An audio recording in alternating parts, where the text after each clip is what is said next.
पर्यावरण। पहला पॉइंट है पर्यावरण का जैव निम्नीकरण क्या होता है। कौन कौन से पदार्थ जैव निम्नीकरण होते हैं? तो बताइए वे पदार्थ जो जैविक प्रक्रमों द्वारा अपघटित हो जाते हैं, यानी जीवाणु के द्वारा जो अपघटित हो जाते हैं या जैविक प्रक्रमों के द्वारा अपघटित हो जाते हैं, उनको बोलेंगे अपन जैव निम्नीकरण। जैसे कागज है, लकड़ी है, फल के छिलके, कपड़े आदि सारे के सारे अगर जमीन में डालेंगे तो कुछ समय बाद ये गल जाएंगे, जीवाणु इसका अपघटन कर देंगे। इस प्रकार के पदार्थों को जैविक घटक के नाम से जाना जाता है, जैव निम्नीकरण के नाम से जाना जाता है। नंबर 2 आपका अजैव निम्नीकरण। वे पदार्थ जो जैविक प्रक्रमों द्वारा अपघटित नहीं होते हैं, यानी जीवाणु के द्वारा जिनका अपघटन नहीं किया जा सकता, इस प्रकार के पदार्थों को अजैव निम्नीकरण कहा जाता है। जैसे कांच है, प्लास्टिक है, धातु के टुकड़े हैं, इनको अगर अपन जमीन में डाल देंगे तो इनका अपघटन नहीं होगा, जीवाणु इनका अपघटन नहीं कर पाएंगे। तो इस प्रकार के पदार्थों को अजैव निम्नीकरण के नाम से जाना जाता है। अगला जो पॉइंट आता है पारितंत्र का। पारितंत्र क्या होता है? प्रकृति के जैविक और अजैविक घटक मिलकर 2 घटक होते हैं, एक होते हैं जैविक घटक, एक होते हैं अजैविक घटक। तो जैविक और अजैविक घटक मिलकर जिस तंत्र का निर्माण करते हैं उसे पारितंत्र के नाम से जाना जाता है। 2 शब्द याद रखने, एक जैविक घटक होता है, एक अजैविक घटक होता है। दोनों घटक मिलकर के जिस तंत्र का निर्माण करते हैं उसको पारितंत्र कहा जाता है। अब बात है कि पारितंत्र 2 घटकों से मिलकर बना होता है, एक जैविक और एक अजैविक घटक। तो प्रकृति के जैविक घटक कौन कौन से होते हैं और अजैविक घटक कौन कौन से होते हैं? तो जैविक घटक में बता रहे हैं, तो उपभोक्ता, एक उत्पादक, शाकाहारी, मांसाहारी, सर्वाहारी और विषमपोषी, ये सारे जैविक घटकों की श्रेणी में आते हैं। हर की परिभाषा बतानी पड़ेगी। उपभोक्ता क्या होता है, उत्पादी क्या होता है, शाकाहारी क्या होता है, मांसाहारी क्या होता है, सर्वाहारी क्या होता है, विषमपोषी क्या होता है। तो ये सारे मिलकर के जिनका निर्माण होते हैं वो तो कहते हैं जैविक घटक। अजैविक घटक कौन से होते हैं? ताप, नमी, वर्षा, हिमपात, ओले, आंधी, तूफान, ये सारे के सारे होते हैं कौन से घटक? अजैविक घटक होते हैं। और ये सारे जब एक जगह हो जाएंगे तो इनका नाम पड़ जाता है क्या? पारितंत्र नाम पड़ जाता है। तो या तो यह परिभाषा हो जाएगी प्रकृति और जैविक अजैविक घटक मिलकर जिस तंत्र निर्माण को पारितंत्र, या फिर उपभोक्ता, उत्पादक, शाकाहारी, मांसाहारी, सर्वाहारी, विषमपोषी, ताप, नमी, वर्षा, हिमपात, ओले, आंधी, तूफान आदि को पारितंत्र कहा जाता है। ये पारितंत्र के घटक होते हैं। पारितंत्र के प्रकार, कितने प्रकार का पारितंत्र है? तो पारितंत्र 2 प्रकार का होता है, एक होता है कृत्रिम पारितंत्र, एक होता है प्राकृतिक पारितंत्र। कृत्रिम पारितंत्र का मतलब क्या होता है? कृत्रिम मतलब मानव द्वारा निर्मित पारितंत्र को कृत्रिम पारितंत्र कहते हैं। जिस पारितंत्र का निर्माण मनुष्य खुद करता है उसको कृत्रिम पारितंत्र के नाम से जाना जाता है। जैसे बाग मनुष्य लगाता है, बगीचे मनुष्य लगाता है, खेत तैयार मनुष्य करता है। तो बाग, बगीचे, खेत आदि ये सारे के सारे क्या है? मानव द्वारा निर्मित पारितंत्र है, इसलिए वो कृत्रिम पारितंत्र के नाम से जाना जाता है। दूसरा का प्राकृतिक पारितंत्र है। प्रकृति द्वारा निर्मित पारितंत्र को प्राकृतिक पारितंत्र कहा जाता है। जिस पारितंत्र का निर्माण प्रकृति खुद करती है, प्राकृतिक रूप से बने हुए हैं, उनको प्राकृतिक पारितंत्र के नाम से जाना जाता है। जैसे नदियां, तालाब, वन, पहाड़ आदि ये सारे प्रकृति द्वारा निर्मित है, इसलिए इनको प्राकृतिक पारितंत्र के नाम से जाना जाता है। अगला जो पॉइंट आपका उपभोक्ता किसको बोलते हैं? आगे बात करें उपभोक्ता के प्रकार। तो उपभोक्ता बोलेंगे किसको?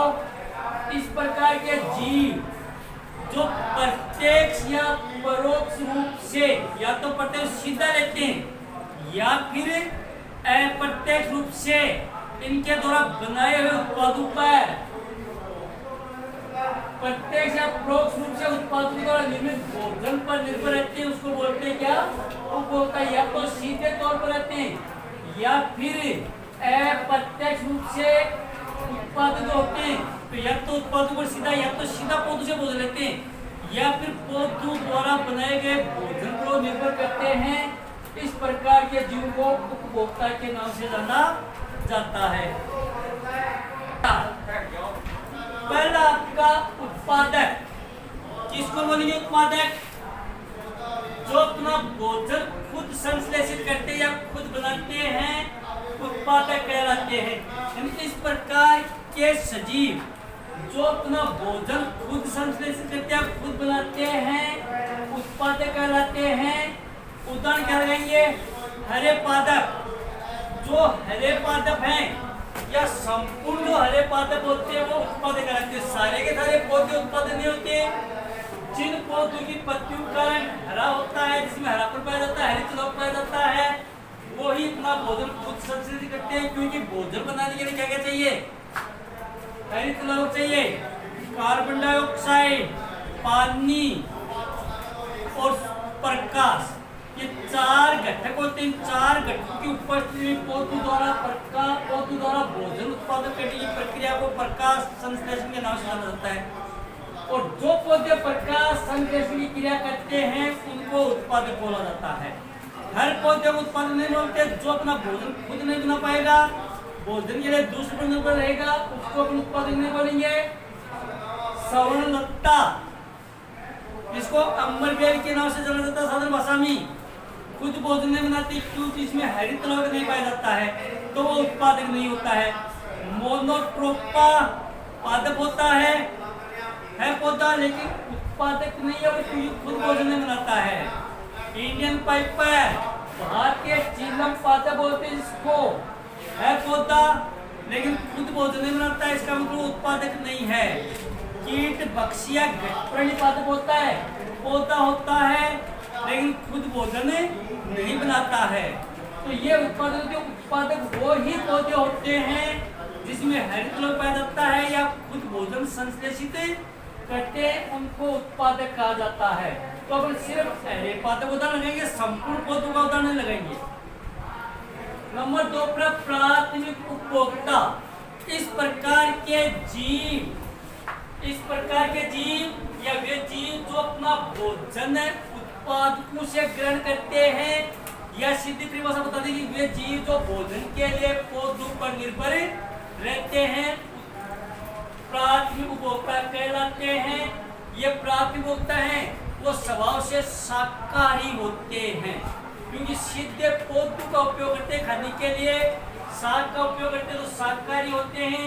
खरगोश है, चूहा है, टिड्डा है, आपका ये गाय, भैंस, भेड़, बकरी, सारे के सारे क्या होते हैं? सारे क्या होते हैं? प्राथमिक उपभोक्ता होते हैं, क्योंकि ये भोजन के लिए सिर्फ और सिर्फ किस पर निर्भर करते हैं? पादपों पर निर्भर करते हैं। चिड़िया को भी इसी श्रेणी में रखा गया है, वो लेते होगी लेकिन इसी श्रेणी में रखा गया है। चूहे को इसी श्रेणी में रखा गया है, टिड्डिया को इसी श्रेणी में रखा गया है, गाय, भैंस, खरगोश सबको इसी श्रेणी में रखा गया, क्योंकि जो पौधों का सीधे तौर पर पौधों का उपयोग करते हैं, वो अन्य भी उपयोग करते हैं लेकिन साथ में पौधों का उपयोग करते हैं, इसलिए इसको प्राथमिक श्रेणी में रखा जाता है। द्वितीय पता कौन सा होता है? वे जीव जो भोजन के लिए प्राथमिक उपभोक्ताओं पर निर्भर रहते हैं, या अपना भोजन प्राथमिक उपभोक्ताओं से ग्रहण करते हैं, द्वितीय उपभोक्ता कहलाते हैं। कौन कौन से? ये द्वितीय उपभोक्ता स्वभाव में कैसे होते हैं? मांसाहारी होते हैं। क्यों होते हैं मांसाहारी? क्योंकि ये प्राथमिक उपभोक्ताओं का भक्षण करते हैं, जीवों का भक्षण करते हैं, इसलिए क्या होते हैं? मांसाहारी होते हैं। जैसे बिल्ली, कुत्ता, भेड़िया आदि सारे के सारे क्या होते हैं? मांसाहारी होते हैं। प्राथमिक उपभोक्ताओं को खाते हैं, जीवों को खाते हैं, इसलिए मांसाहारी जीव की श्रेणी में आते हैं। तीसरा बात, तृतीय उपभोक्ता। वे जीव जो भोजन के लिए द्वितीय उपभोक्ताओं पर निर्भर रहते हैं या अपना भोजन है वो द्वितीय उपभोक्ताओं से ग्रहण करते हैं, तृतीय उपभोक्ता कहलाते हैं। जैसे शेर, चित्ता आदि ये सारे के सारे किसको कहते हैं? द्वितीय उपभोक्ता कहते हैं। और तृतीय उपभोक्ता हैं वो भी मांसाहारी होते हैं क्योंकि वो भी जीव का भक्षण करते हैं। इसके बाद अगली बात आती है कि अपघटकी सूक्ष्म जीव होते हैं। इस प्रकार के सूक्ष्म जीव जो तृतीय उपभोक्ताओं के मरने के बाद इसका अपघटन करते हैं। जब तृतीय उपभोक्ता मर जाएंगे, मरने के बाद भी सूक्ष्म जीव के द्वारा इनका अपघटन कर दिया जाता है। तो इन सूक्ष्म जीवों को क्या बोलते हैं? अपघटक बोलते हैं। इनको प्रकृति का सफाई कर्मी भी कहा गया है। क्यों? कि कोई भी जीव जब मर जाता है तो थोड़े दिनों के बाद भी सूक्ष्म जीव का क्या कर देते हैं? अपघटन कर देते हैं और वहाँ पर बिल्कुल सफाई जैसी व्यवस्था हो जाती है, तो इनको प्रकृति का सफाई कर्मी बोला जाता है। इसका एक और नाम भी होता है, इसी को अपघटन बोलते हैं, इसी को प्रकृति का सफाई कर्मी बोलते हैं और इसी को रूपांतरक भी बोला जाता है।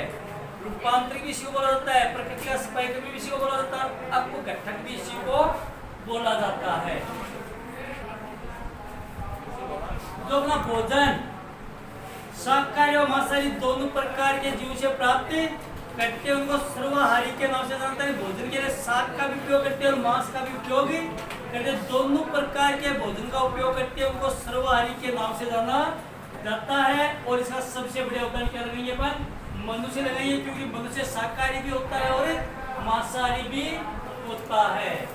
आपका कि अपघटकों की बात है कि अपघटकों को रूपांतरित भी कहा जाता है, सफाई कर्मी भी कहा जाता है।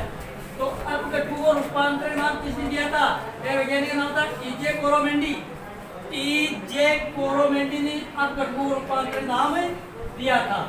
अगला जो प्रश्न है कि भारतीय पारिस्थितिकी का जनक कौन था? तो प्रोफेसर रामदेव मिश्रा नाम का वैज्ञानिक था। प्रोफेसर रामदेव मिश्रा को भारतीय पारिस्थितिकी क्या कहा जाता है? जनक कहा जाता है। भारत में पारिस्थितिकी का जनक है वो प्रोफेसर रामदेव मिश्रा थे।